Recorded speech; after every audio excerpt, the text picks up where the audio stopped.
afraid to not have this income. But if I lost everything tomorrow, I would have this. And this Mm, is exactly like who I am and what I want for right now. So that really gave me the motivation and the push. And it gave me everything I needed to leave my corporate job.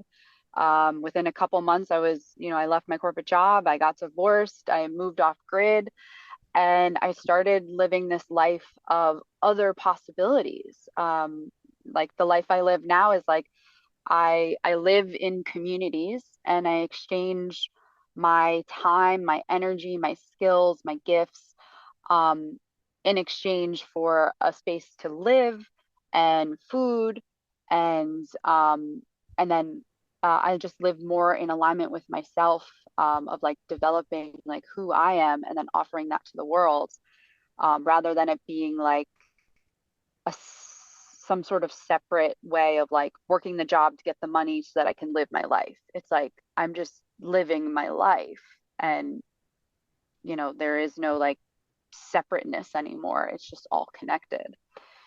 So that's the that's the long version of wow. how I got to where I am. Yeah, I love it. I love it. And oh, before I talk, can you hear me okay? I changed my speaker to Yes. something else. Okay, good. Yeah, you Um, sound good. yeah, so as for those of you listening, you can hear how many similarities we have already. Like it's a very similar story of I came from the Western world as well, not too far, I guess, from the US, and like same thing.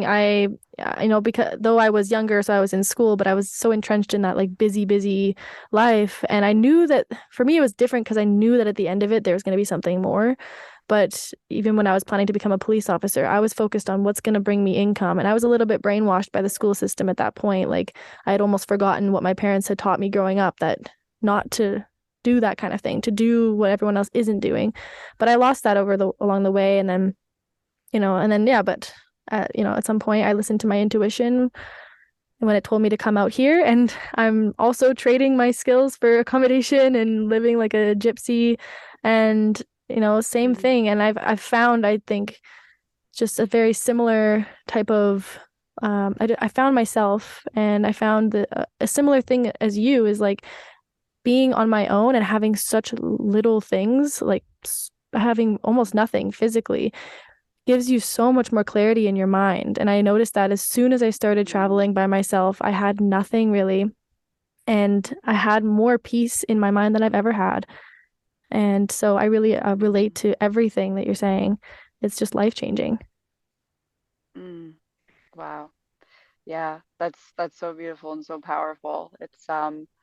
It really truly is. It's like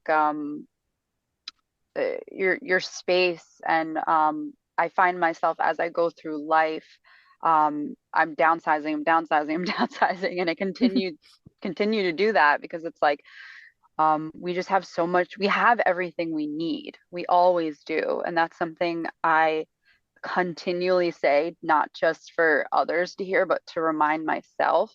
Um, we don't, if we truly are in the flow, we can just trust and surrender to it.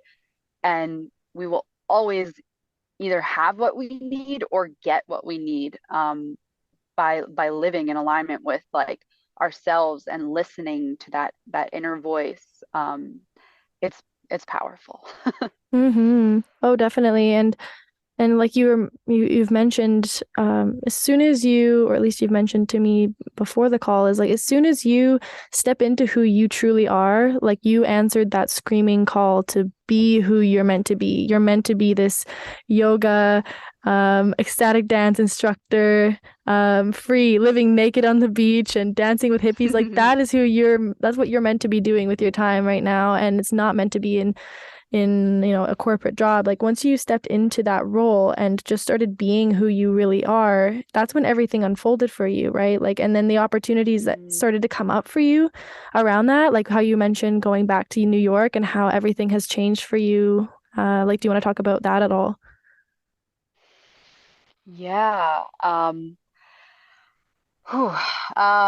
Yeah. So like I Well, is it the question, is it more so like how I went back to New York and how that shaped me, or coming from New York?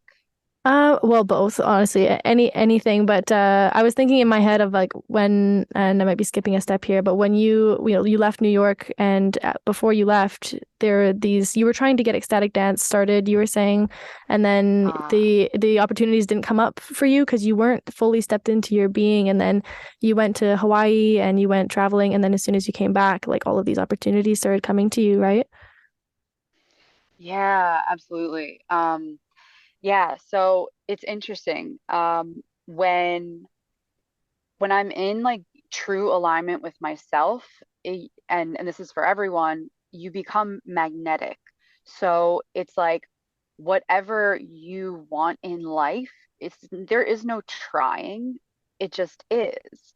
So when I was in New York the first time, I was in this space of like just kind of lost and shut down and just not listening to myself. And like I see in my life like I ebb and I flow with that. And so I was in this space of just kind of like, yeah, I would say just not in full alignment with myself for different reasons. And I was trying to get again like that word trying to get a static dance started, trying to, you know, do all of these things, and nothing, the energy was just not there. Nothing was happening. And then I went away to, I felt this like strong call within my being. Hawaii just kept coming up for me. It was in the conversations that I spoke with different people around. It was like in my Instagram feed. It was, everywhere I looked, like I saw Hawaii, like a sign or this or that. And it was interesting too, because it wasn't just Hawaii. It was specifically the Big Island, and specifically Pahoa, which is a very now I know because after being there, a very spiritually centered, grounded place. And so finally, waking up again and starting to come back to my center, I listened to myself for this calling, even though I had no idea, what Hawaii, like of all things. I mean, that sounds amazing, but like I had no idea why I was going there or what was, I had no plan. It was just like, okay, let's see what happens. And so this Instagram ad that I didn't even know, or not an ad, but it was this account that I didn't even know I was following in Hawaii, that was a meditation center, kind of popped up on my feed in Instagram, and it was like volunteers needed.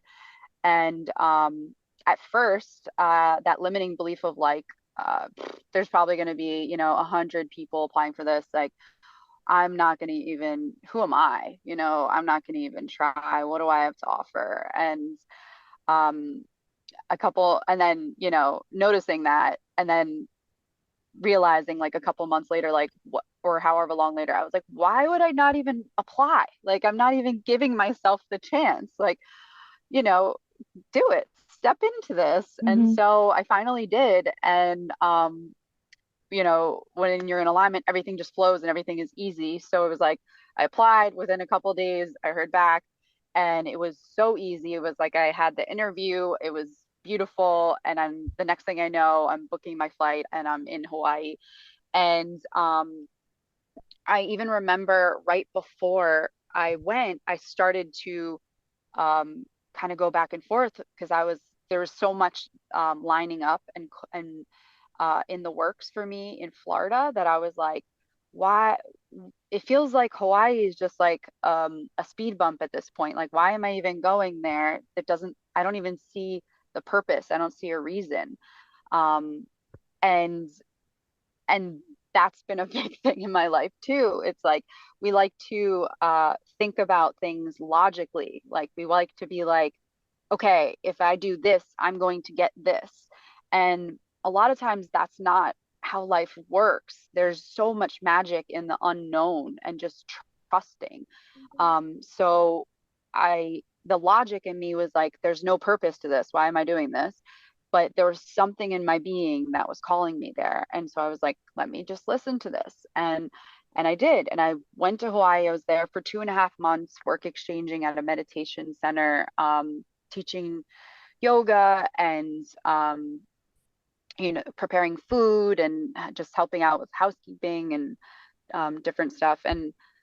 Um, and it was the most incredible experience that I've had in my life yet. And if I listened to that logic part of me, I wouldn't have gone and I would have missed out on everything that that experience had to offer. And the most powerful thing was that, I went there as this like kind of shut down, still unsure person. Um, and I had taken like a yoga teacher training like 6 years before this. And at that time I really wasn't intending to teach because I was like, what do I have to offer?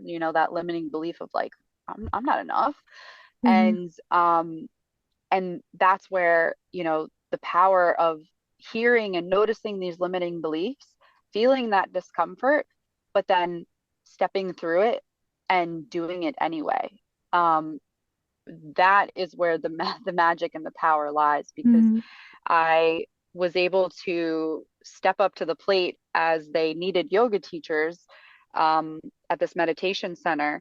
And I had that moment, I had that feeling of like, I don't know how I'm going to do this. I don't know, what I'm going to bring to the table, but if I'm needed, like I'm going to step up to the place. Like, and I heard that universe calling and I was like, I see you. And so, and I did, and I started teaching there, and it was like, I mean, not only did I, you know, step into this role, but I was thriving in it. And I noticed it was like changing my whole being. Like I felt so much more powerful, so much more confident. And people were noticing. They were like, Kelsey, have you been teaching for years? Like, you know, these flows, this playlist, this energy, like what you have to offer in this class. And I was just like, it was this moment of like everything that we have to offer. Um, like that, my yoga classes, it's not because I took a yoga certification like 6 years ago. It's because of my whole life experience, and I bring that into a class. And that's with everything we do, everything we offer, all of our gifts that we're sharing with the world. It's an essence of who we are. And so Mm-hmm. who we're showing up as in each moment is powerful, and people notice it. So yeah, it's I came out of that just like, wow, now I have, and because I did that because I was teaching yoga, I was like, I felt more confident. I was like, let me try it on in more aspects of myself. So I started I have a chocolate business. I've been working with cacao for a couple of years now, and there was cacao plants or trees on the land, and I was like, wow, I've never, worked with making chocolate from the actual fruit before. So I learned that, and then I did a whole workshop to share that with, everyone that was there. And then I was like, hey, I've been playing with Thai massage and learning that. So I was like, let me do a workshop and like, Mm-hmm. share that. And so I was just trying on all of these different parts, my ecstatic dance, like, and like stepping into this more facilitator role. And that's what I feel like this year, someone told me recently, is about. Um, there's a huge shift in the collective of like people, or those who are kind of like disconnected. They're starting to wake up, and they're needing support in their process. And so people who have kind of been on the journey for a while are now stepping into more holding space and facilitation um, for for those beings that are now you know stepping into their aliveness and their uh, yeah, waking up, so to speak. So yeah, it's just all coming together.